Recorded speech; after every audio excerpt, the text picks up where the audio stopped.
the Travoltas, these. I call it a Travolta because, so for those of us old enough to remember, if you've seen Saturday Night Fever with John Travolta from like whatever, 77, he has this move. So this Travolta stall reminds me of that. But you can do it, right? So I'm doing it wall plane, but you could do it wheel plane, right?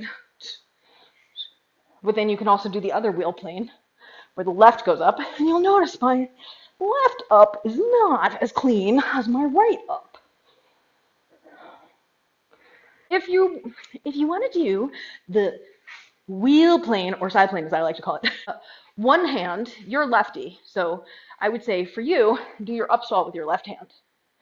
And that's all you do. So you practice the U stall. Okay, so you know how they have the like 9-box theory thing? So my version of that, their version of that is aesthetic. My version of that is kinesthetic. I think of it as the box in line with your body, the box in front of your body, or the line in front of your body, and the line behind your body, at 3 different levels: head, chest, waist, and lower, right? Technically, on good days, it's really 5 levels. So their box was only 9, my box is 25, if I were to break down my box theory, because it's here, it's at your shoulder height, and then it's like above your head. That's 1, 2, 3, at your hip, and then down lower. So it's really 5 heights. And then there's inline, there's front plane, then there's extended front plane, back plane, and extended back plane. So it's like at your elbow length and then at your full extension length. I do actually think it's really, in my theory, it's really 25 boxes.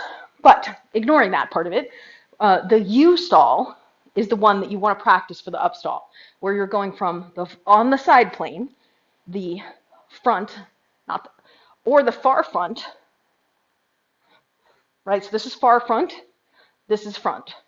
So I have the bent elbow for the front, and I have the straight arm for the far front.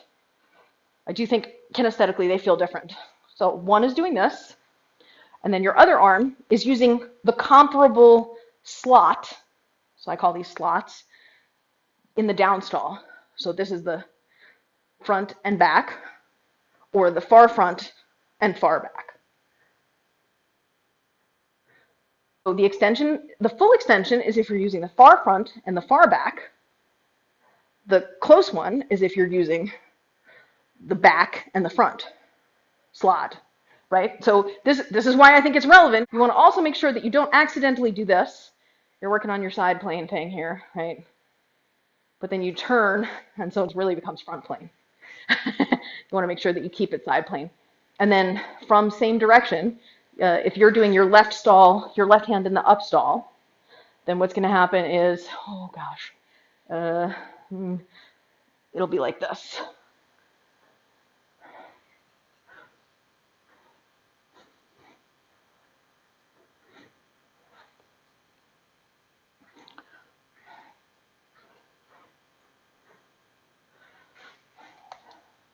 Your drop stalls are more like this, like you're doing more like this, versus